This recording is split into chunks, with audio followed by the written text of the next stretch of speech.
น้องหัวกับน้องจันแบกกันกระเป๋าบักจอยลงมาแต่เฮือนแม่นบ่พี่น้องเพิ่นบ่ได้เว้าดินโอ้ยแม่นดีเลยพี่น้องก็ลูกสิไปปะเนาะโอ้ยนั่งเผากันหวดเข่าเช็ดน้ำตาอยู่แม่สบายดีเฮ้ยเป็นนี่ไดอันน้องเพิ่นสิไปเฮ็ดเวียกอีหลีบ่แม่ให้เพิ่นไปอยู่บ่สัตว์นี่แม่บ่ให้ไป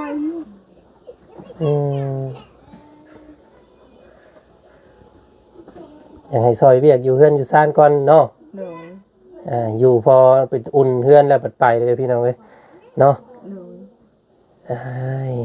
ตุเมบัดนั่งเผาหัวเขาอันให้ซอยเด้อให้ซ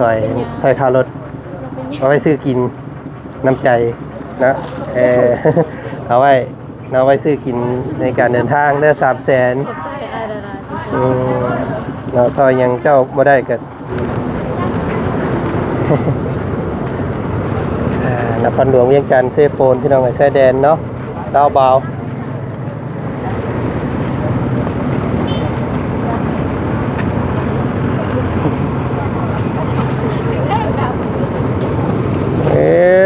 กอดกันสั่งลา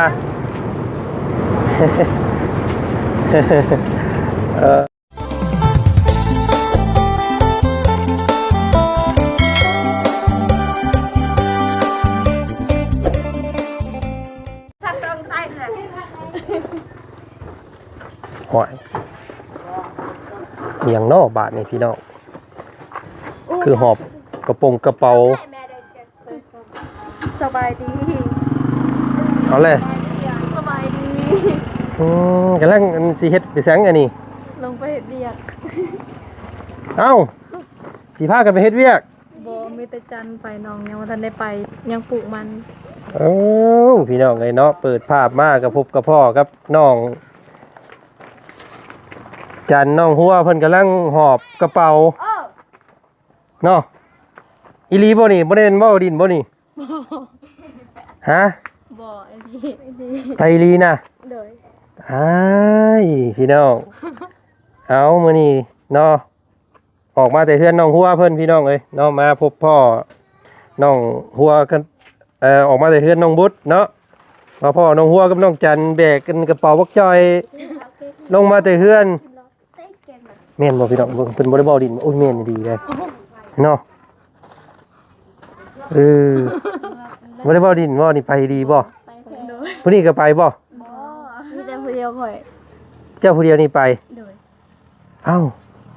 น้องหัวก็บ่ได้ไปบ่ป้าให้น้องไปผู้เดียวนี่ยังปลูกมันอยู่น้องอยากไปก่อนพี่น้องเอ้าก็บ่มาบัดนี้ก็บ่พบพ่อกันแล้วบัดนี้เนาะ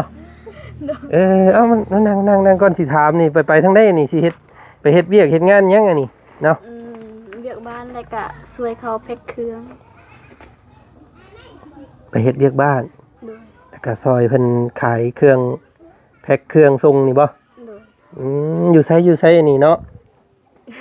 อยู่นครหลวงเว้ยค่ะออกไปนครหลวงพุ่นป้าเหมือนใกล้ๆได้นี่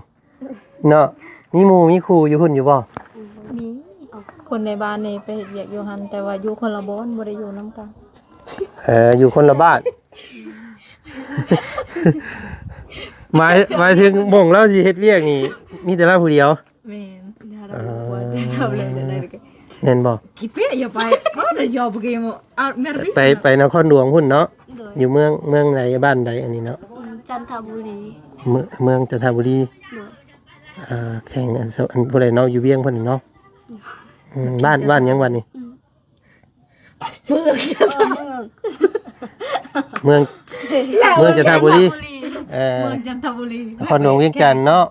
นครหลวงอะไรขึ้นกับนครหลวงเนาะจะได้เป็น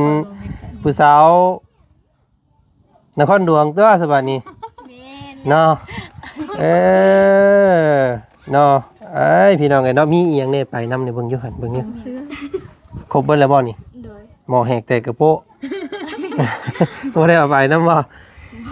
ถือแต่ทรงเสื้อกับไปมีคนงานจะคนอยู่นำเจ้าเพิ่นบอกอยู่บ่ หรือว่าสิเอาแต่เจ้าผู้เดียวนี่ อยู่หั่น มีหมู่อยู่ผู้หนึงแต่ว่าคนละบ้าน เออแต่เพิ่นจ้างได้บัดนี้เนาะเงินเดือน 3 ล้าน เดือนละ3 ล้าน โดย ล้านหนึ่ง1,500 2 ล้าน 3,000เนาะ4,500เนาะเดือนหนึงเนาะกินอยู่ กินอยู่น้ำเพิ่น กินอยู่น้ำเพิ่นเลย โดย โอ้ก็สิได้เงินเก็บอยู่ซะเนาะเงินเดือนออกมาแม่นตัวนี้เป็นเงินของเฮาเลยเนาะค่าอยู่ค่ากินนอนหยังน้ำเพิ่นเบิดอืมก็ถือว่าโอเคได้สนิทพี่น้องเลยแต่บ่สิบ่โอเคก็คือไปผู้เดียวนี่ได้เนาะอยู่ผู้เดียวบ่ย่านบ่ ก็ย้ายอยู่นะ โอ้ยพี่น้องไอ้น้องมื้อนี้ทางน้องจันเพิ่นสิได้อำลาพาจาก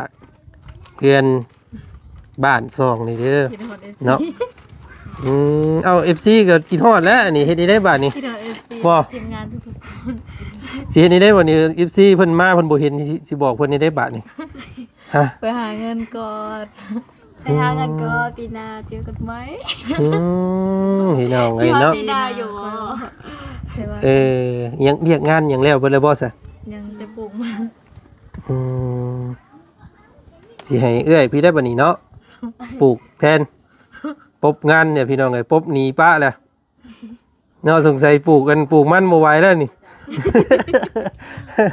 ปลูกมันบ่ไหวแล้วฮ้อนแดดเนาะไปเป็นเด็กกันนครหลวงดีกว่าเนาะมารอบหน้ายังว่ามีข่าวดีมานำไปจักไป1มา2ไปจักดอกเนาะไปผู้เดียวยังว่ามา2คนไปจักเคยมันรอบหน้านี่ ไป1มา3บ่ได้เด้เนาะมา2ยังใครแน่อยู่เด้ไป1มา3นี่ห้วยเนาะ แล้วพอเลย ขอโทษมา3 เอ้า คนเลย ตัวเมย์ตัวหยังอยู่บ่นี่ โดยอยู่เพื่อน บอกหยังกันครั้งนี้ล่ำล่ากันคักแล้วบ่นี่ โดย สิไปในได้สบายนี่ไปสิไปส่งเนาะไปขึ้นรถอยู่ไส ขึ้นรถอยู่เซโปน อืมไปขึ้นรถที่เซปูนแล้วสินั่งขึ้นเวียงบัดนี้แจ้งเพิ่นได้สิฮอดเนาะ ประมาณ4 4 โมง 4โมงเช้า 5 โมงบางรถก็4 โมงบางรถก็5 โมงมันเป็นบางรถ มันสิเป็นอันสายของเพิ่นอยู่เนาะ อืม สมมุติว่าเจ้าขึ้นอยู่นี่4 โมงไปฮอดพุ่นก็ว่าเกือบแจ้งเพิ่นได้นี่เนาะ มันก็แจ้ง 4 โมงเช้าเพิ่นไปจักสิฮอด เช้า บางทีก็4 โมงเช้าบางทีก็5 โมงเช้า ยิงตามเขาแลนรถพอแลนไว้บ่ได้จอดลายบอนกับหอดไว้อยู่ ใช้เวลาคิดมาโดนเติบได้บ่กับการกับงานหมองนี้นะศึกษาเบิ่งดีๆแล้วบ่ โดย มั่นใจอยู่ว่าเพิ่นสิบ่ตัวจะบ่ตัวไปส่งไป3เหลี่ยมทองคำมันโยเนาะไปเป็นเด็กจีนบ่ได้พี่น้องเอ้ย เนาะบึกเอาบุ้งเอาเบอร์เอาเพชรเอาหยังเอื้อยน้องไว้เด้อเนาะไปฮอดครับมันบ่คือก็โทรหากันเนาะแม่นบ่ก็สิบ่เป็นหยังน้องๆเพิ่นเคยไปเด้เนาะแต่ก่อนไปอยู่กับไผเจ้าไปก่อน เคยไปแต่ว่าเคยอยู่นโมเคยอยู่ผู้เดียวมันก็คือกับ อืม สิยานอะไรนี่ ผู้หญิงตัวน้อยๆหนึงพี่น้องไงเนาะไปสู่ชีวิตอยู่เมืองดวงหอบกระเป๋าเสื้อผ้า อำลาพาลักเด้อแบบนี้เนาะโอ้ยเฒ่าน้องเฮิมนอกมาร้องเพลงนี่พี่น้องเอ้ยคือเราได้นี่ ว่าสิ้นแล้วเคยอยู่ผู้เดียวใครเนี่ยว่าสิลงผู้เดียวอันนี้บ่เคยอยู่ผู้เดียวก็สิไปผู้เดียว สิได้อยู่บ่อาทิตย์หนึง จะว่าให้ตาตู่มาสิได้ยากไปครับเอาอีกแล้ว เนาะเดี๋ยวนี้เป็นหยังคืออยากไปเป็นหยัง การปลูกมัน กี่ขั้นปรุงมา ห่างกัน แต่มันบ่มีเงินใช้ โดย อยู่เราไม่มีเงินใช้ มีแต่เฮือนงามซื่อเนาะเงินบ่มีเงินใช้เข้าได้เนาะคือมื้อนี้บัดนี้งาน สิไปเฮ็ดเวียกคือกัน งานดองงานหยังก็หลายซ้ำเนาะเสื้อผ้าหน้าแพรมันบ่แม่นเอาไปไหม้ได้ซื้อเอาเนาะ ปลูกมันเฮ็ดเวียกแล้วเอาไปหาเฮ็ดเวียกนั่นแหละ เจ้าก็สิไปคือกัน โดยถ้าปลูกมันแล้วก็ ที่นั่งเลยเนาะมื้อนี้ก็มี FC เพิ่นถามหาหลายๆอยู่น้องบุตรน้องจันน้องหัวไปใส่เด้ว่าซั่นเนาะบ่เห็น น้องไปตัดลำมันต้นเพราะว่าตัดไว้ให้เมย์ ปลูกบ่มีลำมันต้นสิปลูกมันเด้ อืม ไทยมาแต่โดนแล้วบ่ได้ปลูกมีลำ เพิ่นไถไว้แต่โดนแต่ยังบ่ได้ปลูกอยู่ แม่น บ่มีลำมัน แม่นเพราะว่ามื้อนี้อันน้าบ่าวมันบอกให้ไปตัดลำก็เลยไปตัดก่อน อืมตัดลำเอาตัดลำน้ำเพิ่นเนี่ยเอาลำมัน แม่น โอ้ เอามาปลูก อืมกว้างบ่ให้อันสวดจับ บ่ได้ก็ หลายเติบบ่ บ่ได้หลายเลย ประมาณกลมือหนึงแล้วบ่ แต่ว่ามันเป็นกะประมาณ2มื้อ อืมอยู่ทางใดอยู่ไกลบ่ทางเงินพางเขามาพุ่น แม่น ทางไกลโรงเรียนพุ่นเนาะ แม่น พี่น้องไงน้องบ่ขี้ฮอดหมกตรงหมกแตงบ่งามซ้ำ เนาะพักหญ้าหาหุ่นปลูกไว้แล้วบัดไปปะพี่น้องหมกแตงก็งามซ้ำเนาะงามได้หมกแตงแล้วพี่น้องสวนนั่นก็งามสวนนี้ก็งามเนาะได้หน่วยเงาแล้วบัดนี่พี่น้องเอ้ยเนาะมาจอดรถปึ๊บเพราะว่าเห็นพายกระโปรงกระเป๋าเตรียมลงมาเลยเนาะตุ๊แม่เอาให้ลูกเอาให้ลูกไปอยู่บ่นี่แม่บ่ได้ให้ไปแล้วปะนี่เนาะโมเมนต์อย่างนี้แม่โมเมนต์ให้กันไปจักบ่ได้ให้ได้เครียดกันบ่ได้ผิดกันที่เนาะไปจะไปจะหาเงินเนาะ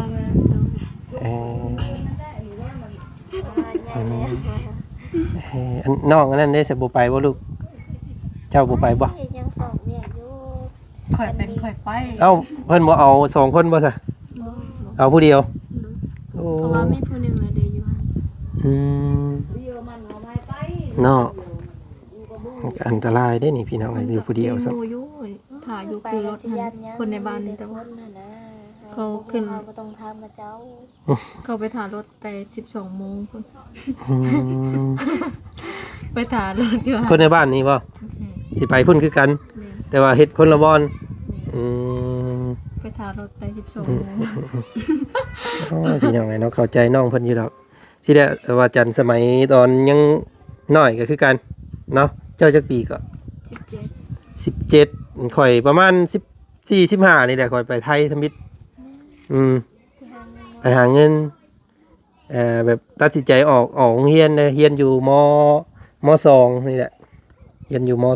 3ย่าหนีไปน้ำผู้สาว มักเข้าลายเขาลงไปก่อนตามเขาไปบ่ได้ย่าฮอดโรงเรียนไปบัดเพิ่นเอาผัวปะเอาผัวปะกันจ้อยกันโดดอกหักบ่านี่หนีมาคือเก่าเขาโรงเรียนอีก เจ็บกับการจากลา เอาโปะปะ โอ้ยพอหยอกให้พี่น้องเลยพอดีเลยเนาะพอเรื่องจริงเนี้ยเนาะแต่ก่อนไปเห็นงานอยู่ลำลูกกาพี่น้องอยู่คลองเก้าเนาะคลอง11นี่แหละคลอง11อยู่ลำลูกกาอยู่ปทุมธานีนี่ไปอยู่เผาสวนในเพิ่นเนาะกลางคืนมายุ่งเด้อเนาะยุ่งอยู่ปลายสวนบาบุสาวบัดอยู่พูนอยู่กรุงเทพอยู่ในเมืองเนาะอยู่ตึกทะเลสั้นเยอะอยู่เพิ่นเป็นพ่อผู้งามเด้บัดนี้ไปจ้อยข่อยก็เลยอกหักก็เลยกลับมากลับมาเข้าเรียนอีกเรียนต่อบัดนี้จบมานี่จบม.7เนาะสู้ต่อตอนนั้นไปก็วันละ100มื้อละ25,000กีบเนาะอยู่ไทยตะกี้เด้สมัยแต่สมข่อยยังน้อยแพงได้ว่าได้ดีเด้ ก็คือว่าแพง เดือนละ 3,000 เดือนละ 3,000 บาทได้เงินส่งมาให้แม่อีกเนาะแต่เจ้าได้ใส่บัดนี้อันตั้งอกตั้งใจไปนี่อยากได้หยังเป็นพิเศษ แบบความคิดนะแบบว่าอยากเก็บเงินอยากได้หยังจังอยากตัดสินใจไปนี่ เดี๋ยวเพิ่นโดน แล้วอยากมีเงินใช้เนาะอยากมีเงินใช้เนาะ หนูยังมีเงินใส่แล้วก็อยากได้ห้านเลย อยากได้ห้าน อยากได้ทานเล็กๆมื้อเด้ อยากได้ห้านอยู่หน้าบ้านนี่โอ้ยพุ่นหลายครับนี่นะเนาะเพิ่นอยากนะมีพอมีขึ้นมีฮ้อนได้พอได้มาเปิดห้านอยู่นี้เนาะพอได้ยัวผู้ว่ามาดินน้ำเห็นบ่ กินเบียร์กิน ขายเบียร์ขายข้าวต้มขนมเนาะขายเครื่องดื่มเนาะอันนี้คือความผันเนาะอืมสิไปจักปีเด้ฉบับนี้สิได้พี่น้องเลยเนาะเผื่อสิได้มาเปิดห้านนี่เขาว่ายันได้ผัวก่อนเพิ่นไปจัก เนาะโอ้ย ไปซื้อ อืม ฝันบ่กลายเป็นจริงเด้อ เนาะสิได้ไปดีมื้อนี้เนาะ เลย สิอันไปให้เอื้อยนี่บ่ไปส่งนะให้เจ้านี้อ้ายไปส่งก็ได้เด้เดี๋ยวอ้ายไปส่งให้ก็ได้อยู่บนเซโปนี่อ้ายก็สินอนพุ่นคือกันมะเร็ง เลย เนาะเดี๋ยวสิอันครับอันขี่รถไปส่งก็ได้เนาะ เลย ก้าวทันรถอยู่บ่นี่บ่ตกรถบ่ พัน ประมาณจักโมงเพิ่นไปแต่เก่า 3 โมง 3 โมง4 โมงแล้วขึ้นรถ เอเตรียมเอาเบิดแล้วบ่มีหยังเนาะบ่ได้ลืมติเนาะส่งเสื้อผ้าหน้าแพรกล้าว่าสิอยู่จักปีไป ปีหน้ามื้อ ประมาณ ก็อยู่ได้ ปีหนึงเนาะไปเนาะปีใหม่อันเดือน11 12ปีหน้าเดี๋ยวจังสิมาเนาะสาคำว่าอยู่ได้เนาะ เลย ก็ต้องมีความอดทนนั่นแหละเนาะไปเฮ็ดเวียกมันก็บ่คือไปดินเนาะมันก็ต้องมีเพิ่นเว้าเพิ่นว่านี่เฮาเฮ็ดบ่ถูกใจเพิ่นก็เว้าเฮาเนาะเพิ่นจ้างเฮาเด้เนาะอยู่ไสก็บ่คืออยู่วัดเฮาเนาะ แต่ว่าที่นี่ได้ซะเนาะมันจำเป็นเนาะมันจำเป็นต้องไปมันจะทำบ่ไปก็คือเว้าแหละพี่น้องเอ้ยบ้านเฮาก็จักสิหาหยังเนาะเข้าใจนะขายหมึกแตงกันหมึกแตงบ่เป็นซ้ำเนาะพี่น้องเอ้ยเป็นแต่ใบ เอ้ยเนาะโอ้บ่ถามแม่นมก่อนพี่น้องเอ้ยเนาะเราให้ลูกเราไปดีบ่ได้เบิ่งเนาะบ่ได้เด้นี่ต้องถามความในใจเราก่อนเนาะเตรียมตัวท่าเด้อเสร็จแล้วเดี๋ยวอ้ายสิไปส่งเด้อเนาะพี่ทางแม่เพิ่นไปทางนี้นั่งสิให้แล้วทางนี้พี่น้องกับลูกสิไปปะเนาะโอ้ย นั่งเผาวันหวดเข่าเช็ดน้ำตาอยู่แม่สบายดี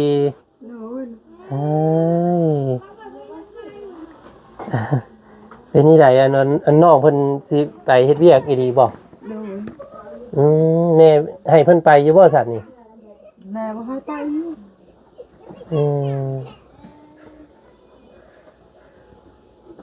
อยากให้ซอยเวียกอยู่เฮือนอยู่ซ่านก่อนเนาะ โดย อยู่พอเป็นอุ่นเฮือนแล้วไปเลยพี่น้องเอ้ยเนาะ โดย อ้ายตู้เมย์บัดนั่งเผาหดเขาอันนี้อยู่บ้านนี่พี่น้องเอ้ย เฮ็ดได้สะน้องเพิ่นว่าตัดสินใจสิไปแหละบ้านนี้เนาะเพิ่นก็ได้บอกได้กล่าวแม่แต่โดนเติบเด้อบ่เพิ่นปรึกษา บอกแล้วว่าอย่าไปเดี๋ยวถูกไปอยู่ในเฮือนนั่นแหละ อืม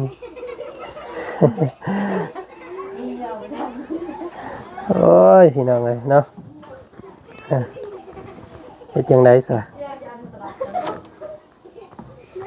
ถ้าอยู่ก็อยู่คนเดียวอยู่นำหมู่ไปนะ ไปเฮ็ดงานก็เฮ็ดผู้เดียวซ้ำ หายไปอยากไปว่าทาหมู่ก่อนไปได้หมู่ก็ไปหรือไปก็ยา จักสิเป็นได้ใดแน่เนาะแม่เนาะผู้หญิงซ้ำผู้ชายใครอยู่ มีก็อยู่คนเดียวหั่น คือว่าได้น้องเพิ่นมีประสบการณ์อยู่พี่น้องเอ้ยน้องเพิ่นเคย เป็นฮอด น้องเพิ่นเคยไปสันซา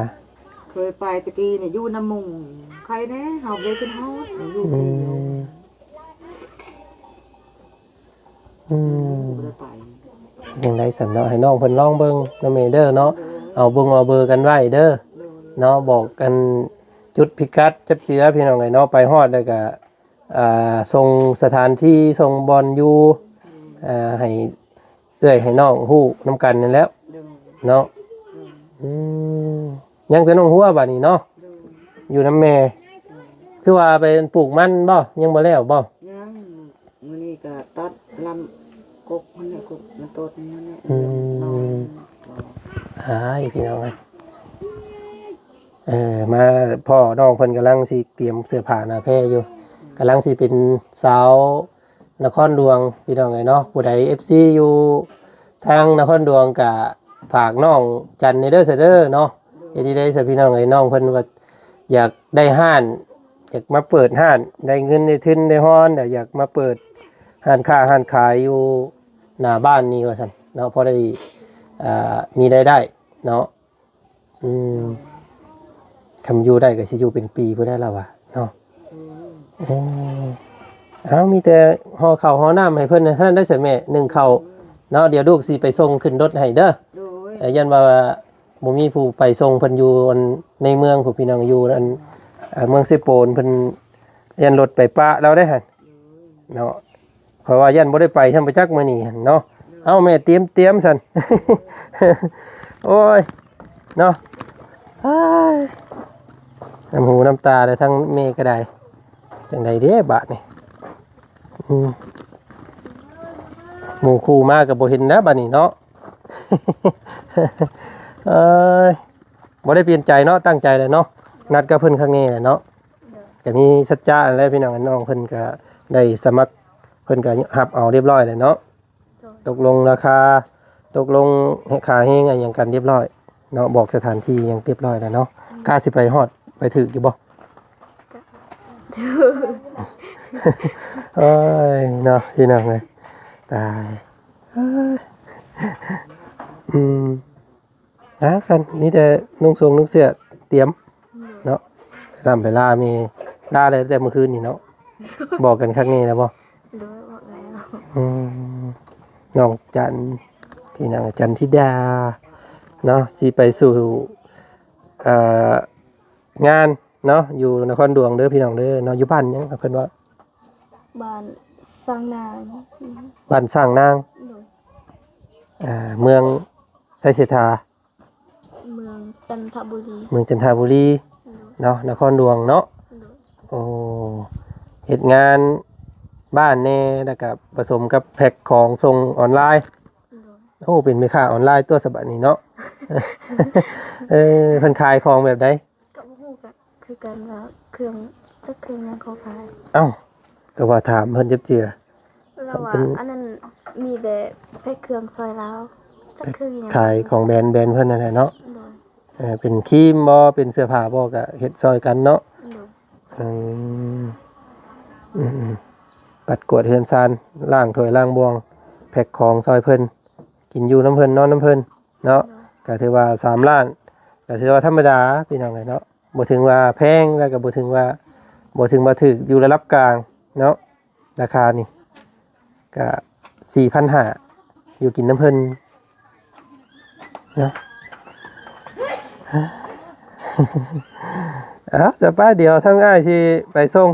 เนาะยันเพิ่นบ่มีรถมีรางไปเดี๋ยวไปส่งอยู่คิวอยู่สิโปนเนาะ โดย เตรียมซั่นเนาะเสื้อผ้าหน้าแพรโอ้ยเพิ่นสิเอาลา FC แน่ โดย เสื้อเพิ่นถามหาเด้อเนาะสิบ่ได้เห็นน้องเด้อซั่นเนาะ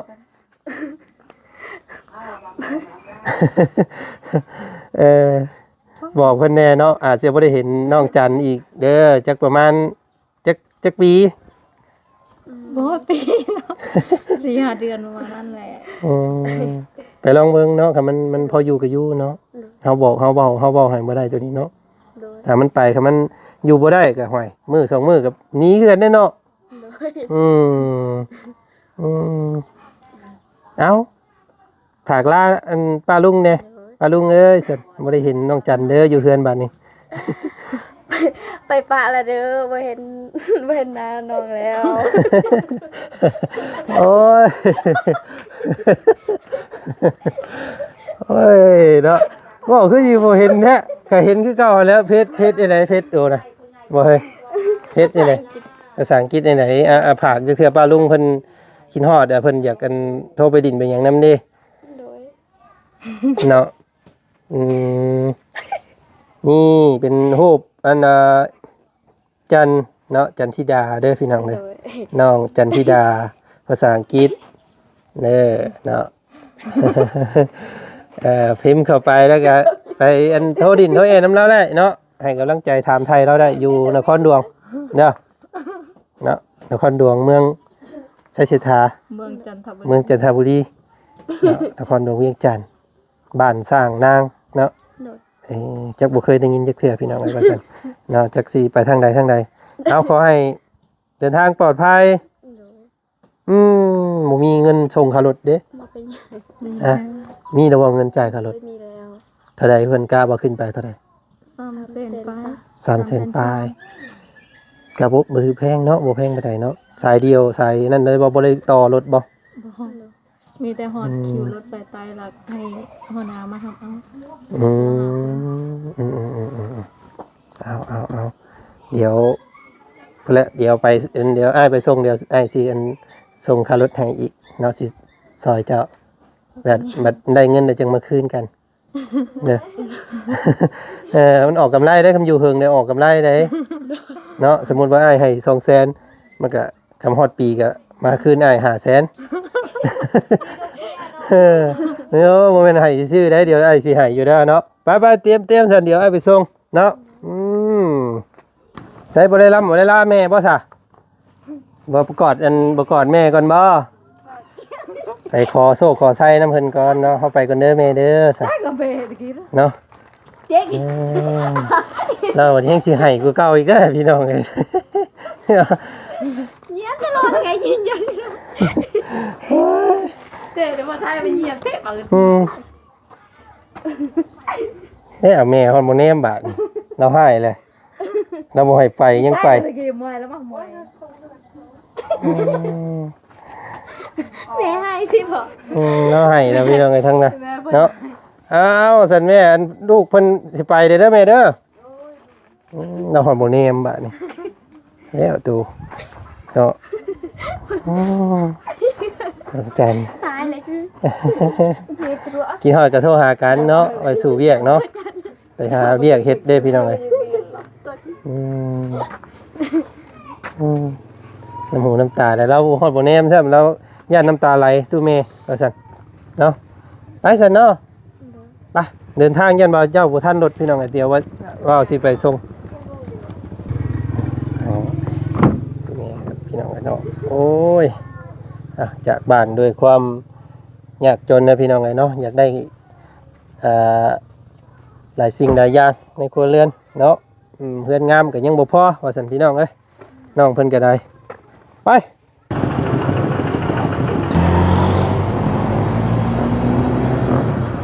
ตอนนี้ทางบ่าวจันก็ได้พาน้องจันน้องหัวเพิ่นมาส่งน้องสาวไปพอดบกสเนาะนี่คนส่งผู้โดยสารที่ทางไหนไปสถานที่ซื้อปี้ก็ประจำทางเนาะเซโปนเวียงจันทร์ว่าซั่นพี่น้องตอนนี้ก็อยู่ตลาดเซโปนพี่น้องเอ้ยเนาะตัวเมือง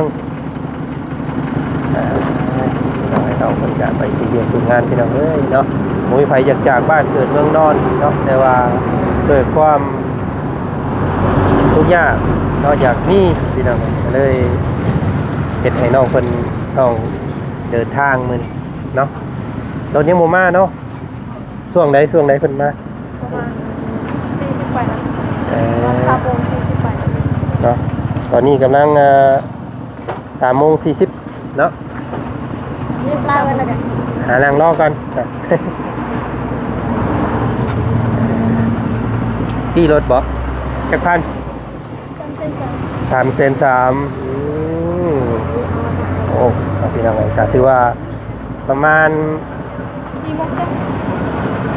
4 ประมาณ จับ 4 โมงจับรถออก 4 โมงมารถมา 4 โมงจับรถออกรถมา 4 โมง แม่4 โมงจับ อีหยัง4 โมงจับ 4 โมง00 โอ้4 โมงตรง ก็4 โมงตรงก็4 โมงตรงเลย4 โมงจับเนาะโอ้ยไปสิเข้าใจภาษาโตโอ้ยหมอนี่เบิ่ง ให้เธอเด้อ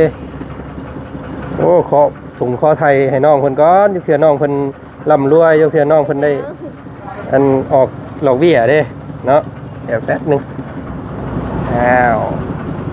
อันนี้ให้ซอยเด้อให้ซอยค่ารถเอาไว้ซื้อกินน้ำใจนะเอาไว้ซื้อกินในการเดินทางเด้อ300,000 ขอบใจอายหลายๆ เราซอยยังเจ้าบ่ได้ก็ได้แต่ซอยค่าเดินทางนี่แหละพี่น้องไงเนาะตั้งใจเด้อไปสู่เวียกก็อดเอาแล้วเนาะสร้างความพันให้เป็นจริง เฮ็ดนี่ได้สนุกทุกคนมีความฝันเหมือนเบิดเนาะ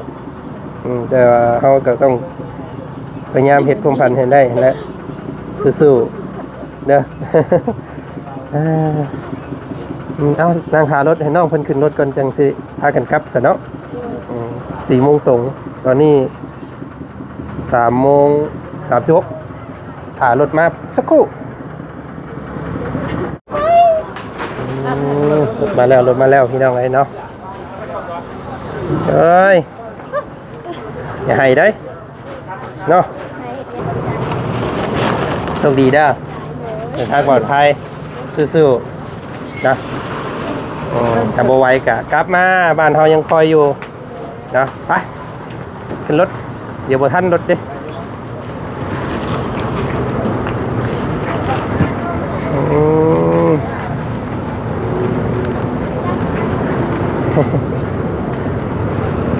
นครหลวงเวียงจันทร์เซโปนพี่น้องไอ้ชายแดนเนาะ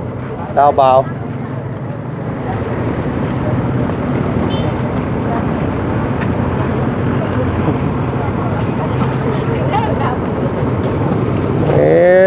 กอดกันสั่งลา เอ้ยเนาะสู้ๆบ่เป็นหยังดอกไปเฮ็ดเวียกซื่อๆ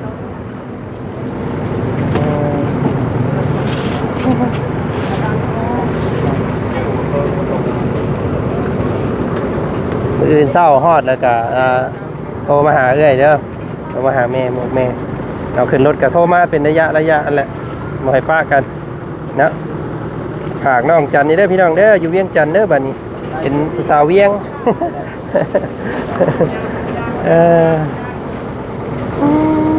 น้ำตาไหลโอเคบ่ให้เดี๋ยวจะกลับมาเอาลาก่อนสัตว์มื้อนี้สบายดีไปเนาะทางปลอดภัยเด้อ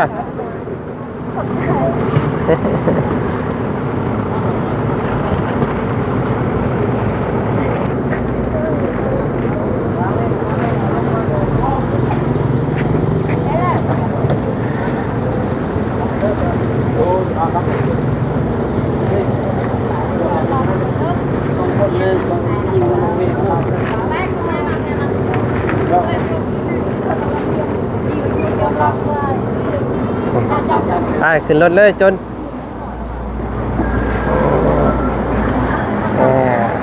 บายบาย ดีแล้วไอ้น้ำโอ้คนไปหลายเนาะเรียงกันเนาะอยู่พี่คือประสงค์สิมีคนสิขึ้นเรียงโอ้โหน้ำตาไหลน้องเพิ่นก็ได้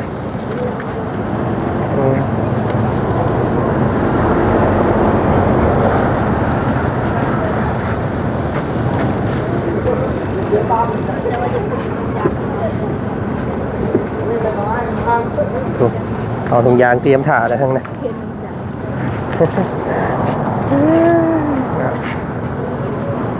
แล้วพี่น้องจันน้องขอให้น้องเพิ่นสู่เวียกสู่งานขอให้เดินทางปลอดภัยน้องประสบผลสำเร็จกลับมาเนาะมีความฝันพี่น้องทุกคนเนาะสู้ๆโอ้ยายให้อยู่หันบ่ไปได้เมื่อโอ้ยไป เนาะไปพี่น้องเลยขอตัวกันเนาะเมื่อส่งน้องหัวน้องอะไรเพิ่นก่อนบัดนี้นั่นแหละพบเจอกันใหม่เนาะคลิปหน้าคลิปนี้สบายดีเนาะนี่พี่น้องนี่เลขรถเนาะเลขรถพบเจอกันใหม่เนาะโอกาสหน้าพ่อใหม่พ่อกันเด้อน้องจันเด้อเนาะอยู่ดีมีแห้งสบายดีเนาะ